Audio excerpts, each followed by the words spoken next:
Império Romano foi o mais poderoso de toda a antiguidade. Só que por vários motivos, eles foram destruídos pelos bárbaros no ano 476 d.C. E você sabia que foram essas tribos bárbaras que destruíram os romanos, que criaram no futuro os reinos europeus católicos, como a Inglaterra, por exemplo? E que o poderoso Carlos Magno, fundador do Império Carolíngio, que no futuro deu origem ao Reino da França e ao Império Sacro Romano Germânico, era de uma dessas tribos bárbaras? Pois é, nesse vídeo veremos 5 tribos bárbaras que construíram reinos na Europa medieval.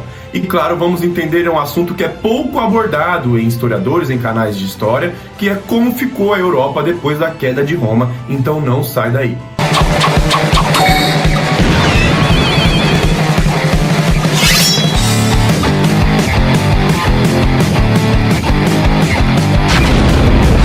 Oi, eu sou o Renato e sejam todos muito bem-vindos a mais um vídeo. Desde o século III d.C., o Império Romano estava em queda livre, causado por vários motivos como corrupção e, claro, pelas grandes migrações dos povos bárbaros, período em que as tribos germânicas que viviam lá na Germânia começaram a entrar no território do Império Romano para viver, começaram a saquear cidades, a destruir, entrar em guerra, um caos total que desestabilizou o Império Romano. Isso causou a divisão do Império em Império Romano do Ocidente e Império Romano do Oriente, que é chamado aqui nesse vídeo e por vários historiadores como Império Bizantino. E esses bárbaros que migraram lá para a Europa e destruíram o Império Romano do Ocidente, no futuro construíram reinos enormes como o Reino da Inglaterra, Reino da França, e além disso, um deles impediram as invasões muçulmanas de conquistar a Europa. Pois é, a Europa quase foi conquistada pelos muçulmanos e nós veremos tudo isso nesse vídeo aqui. Mas antes, galera, eu quero pedir para vocês, deixa aí o seu like no vídeo e comenta também, por favor, para mim saber se vocês gostam desse período da Idade Média, das Cruzadas, das Guerras Santas, deem sugestões aqui para mim fazer de vídeos no futuro, tá bom? Isso, vocês me ajudam muito a fazer esse vídeo ser entregue pelo YouTube para mais pessoas e assim você ajuda o canal a crescer, tá? E claro, se você gosta de história, se inscreve no canal para não perder os próximos vídeos sobre grandes invasões, grandes impérios, grandes personalidades da história que serão abordados aqui no canal, beleza? Mas agora se acomoda, fica confortável e bora pro vídeo. Renato, como assim eles criaram reinos, né? Galera, eles criavam primeiro, eles vinham lá da região da Germânia e aí eles criavam aldeias. Essas aldeias, eles iam criando assentamentos, colocando muros de madeira, construindo muros de madeira para se proteger. Esses assentamentos viravam fortes, esses fortes viravam pequenas cidades.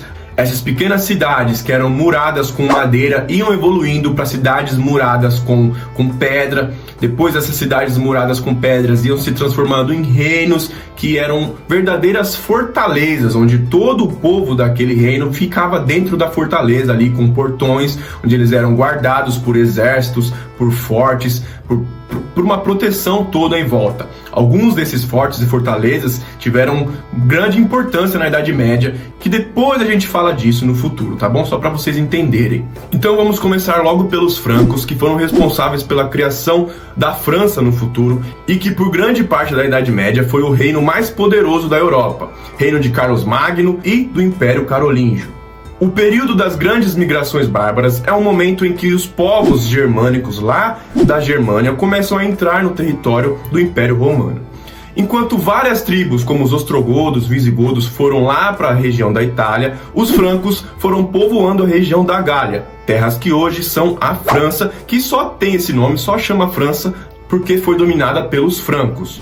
No século V, enquanto o Império Romano ia se esfarelando pelas invasões bárbaras e por corrupções, os francos iam dominando todo o norte da Gália e eles eram separados em várias tribos diferentes, até que um homem muito inteligente e muito influente entre os francos unifica todas as tribos e se torna rei dos francos no ano 481. Nessa época o Império Romano já tinha sido destruído e as tribos bárbaras agora estavam governando todo o território da Europa. Agora, por que esse Clovis era tão inteligente, galera? Quando o Império Romano caiu, os povos que viviam lá, os romanos, Não tinha mais o império, não tinha mais o exército romano para se apoiar e as leis romanas. Com isso, a Igreja Católica se tornou uma organização muito importante na época, ajudando as pessoas que estavam perdendo terras para os bárbaros que estavam invadindo tudo. Esse Clovis foi muito inteligente porque ele se converteu ao cristianismo. Isso aproximou ele da igreja, fizeram uma aliança, os francos, com a igreja, e principalmente isso aproximou ele da população romana que estava se convertendo ao cristianismo. Por isso, os francos quase não tiveram resistência da população. E essa aliança entre os francos e a igreja fez dos francos serem o reino mais influente na Europa na época, e isso deixou eles muito poderosos no futuro. E depois que o Império Romano caiu, a única ameaça aos francos eram outras tribos germânicas rivais, como os burgúndios, os visigodos e os alamanos, que estavam se concentrando em regiões próximas à Gália. Os francos estavam no norte da Gália e os visigodos na parte sul da Gália. Eles entram em guerra e em 507 os visigodos são derrotados pelos francos. Clovis mata o rei visigodo e os visigodos fogem lá para a Península Ibérica, e toda aquela região ali que vocês estão vendo aí no mapa agora seria dos francos. Enquanto isso acontecia na Europa, lá na Arábia, Maomé fundava o islamismo e os árabes se tornavam uma potência. Com grandes exércitos, com muita gente, eles erguiam impérios que eram chamados de califados. Logo, esses califados começaram a se expandir, dominaram todo o Oriente Médio, o Egito, o norte da África e começaram a invadir a Europa. Em 711 eles invadem a Península Ibérica e vão subindo, empurram os visigodos que ficavam ali naquela região, lá para o norte da península, onde eles conseguiram resistir, e os árabes, os muçulmanos, iam invadir a Europa Central. Eles marcharam rumo à França ali para invadir a Europa Central, só que eles foram derrotados pelos francos, e os francos evitaram que a Europa toda fosse tomada. Eles salvaram a Europa das mãos muçulmanas. Isso aconteceu na Batalha de Poitiers, em 732 d.C. Anos depois disso acontecer, a região da Itália estava dividida entre as tribos lombardas, dos bárbaros lombardos, e o Império Bizantino, que estava recuperando territórios da Itália, territórios de Roma, para o Império Romano do Oriente.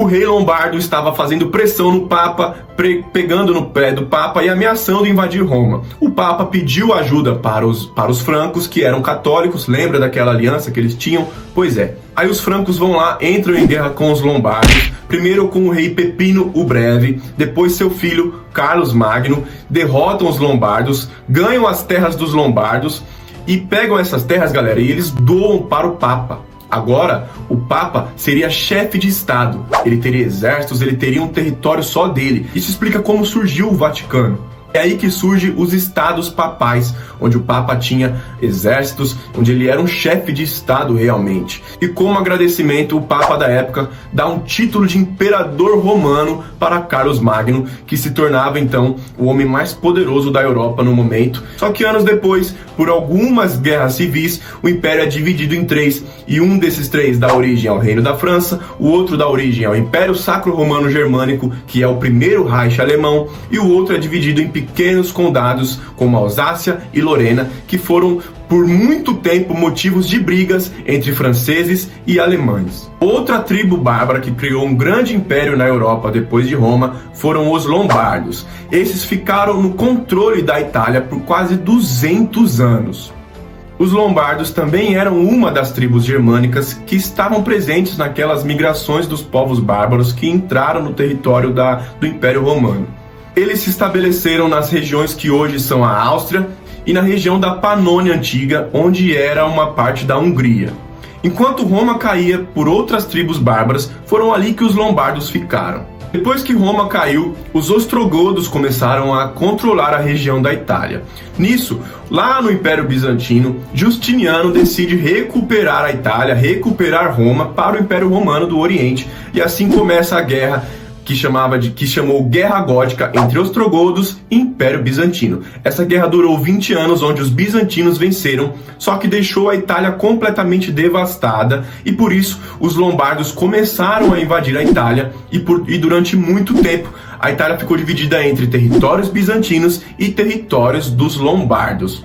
A comunidade cristã em Roma era tão poderosa e tão influente que os lombardos não invadiram Roma, porque isso iria causar uma revolta enorme entre a população da Itália, que era em sua maioria já cristã. Depois que Roma caiu, o processo de cristianização dos europeus se acelerou muito. Por quê? Já não tem o Império Romano, então eu vou me apoiar na igreja, né?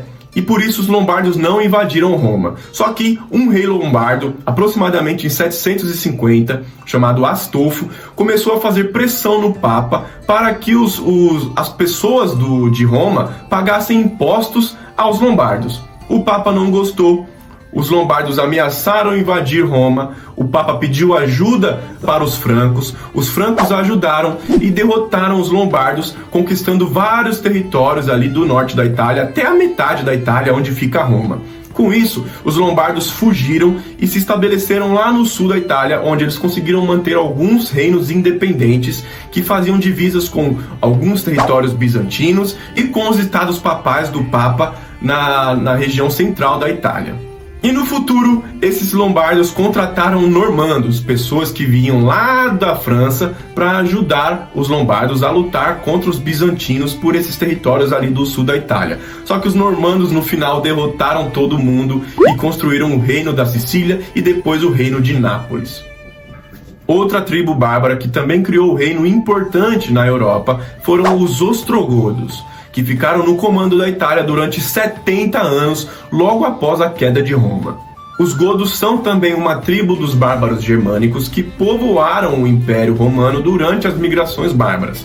Os godos se dividiram e deram origem aos ostrogodos e aos visigodos. Em 474, Teodórico vira rei dos ostrogodos e em 476 o Império Romano caía oficialmente nas mãos de Odoacro, o líder de uma outra tribo bárbara que lutava dentro do Império Romano, que lutava dentro do exército romano.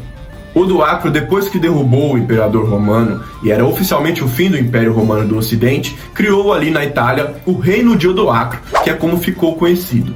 Então o Teodórico, rei dos ostrogodos, decide invadir a Itália e em 488 ele parte para a Península Ibérica, para a Península Itálica com seu exército. Depois de muitas guerras, brigas e traições, o Teodórico consegue matar Odoacro e em 493 toda a Itália agora pertencia aos ostrogodos. Só que depois que ele morreu, as pessoas que se tornaram reis dos ostrogodos não eram soberanos, não eram incontestáveis no poder.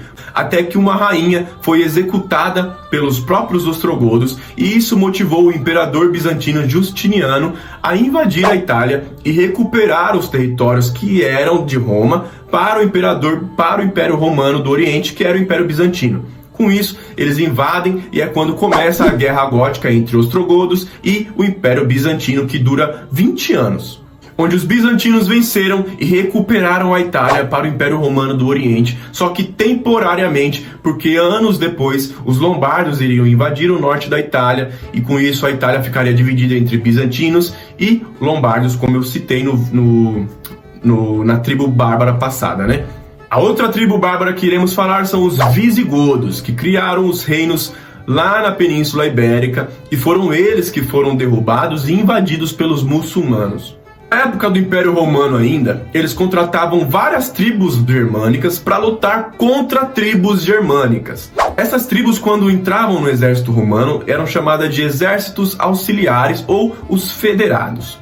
E os visigodos foram uma das tribos que fizeram parte desses exércitos auxiliares. Só que o líder dos visigodos, Alarico, decide se revoltar contra o Império Romano e em 410 o Império Romano ainda estava de pé, só que em frangalhos. Em 410 os visigodos atacam Roma e saqueiam Roma. Alguns anos depois ele morre e os visigodos eles migram lá para a Gália, para o sul da Gália. Ali eles criaram o primeiro reino visigótico, criaram leis, se organizaram, se estabeleceram muito bem ali no sul da Gália, até que eles começaram a entrar em guerras contra os francos que estavam no norte da Gália, região que hoje é a França.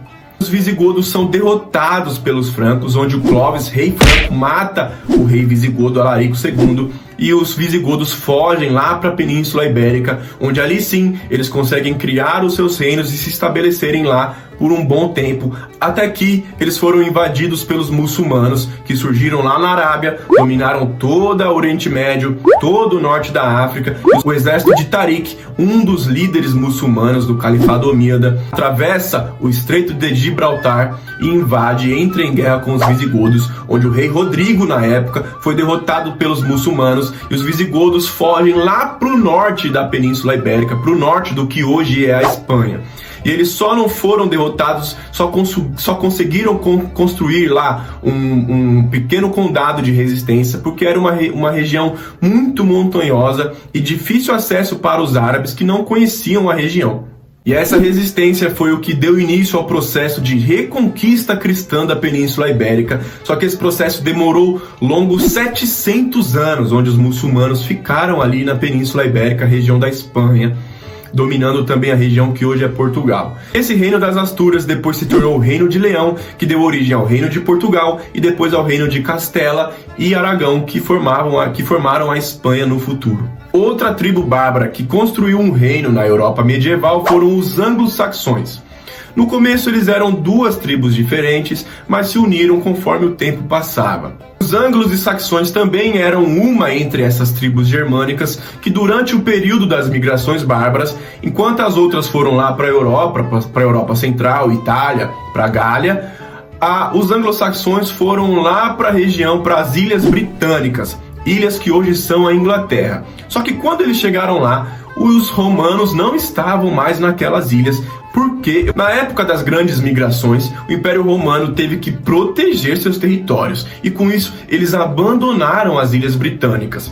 Por isso, as tribos celtas que tinham sido governadas e conquistadas pelos romanos 2-3 séculos antes, que eram os pictos, os gaéis e os bretões, começaram a brigar entre si por terras, por territórios.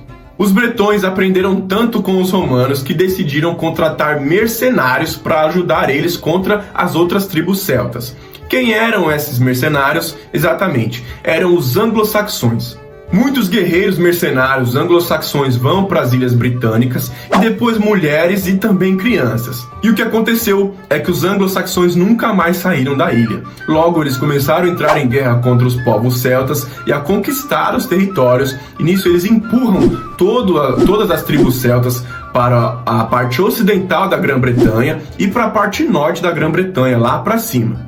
A partir dos anos 500, toda a Grã-Bretanha já era anglo-saxã. E com isso eles fizeram seus assentamentos. Com isso, vários reinos anglo-saxões foram surgindo. Entre eles o reino de Kent, Sussex, Wessex, Mércia e Nortúmbria eram os principais. E se você assistiu a série Os Vikings, são esses os reinos que os vikings invadiram.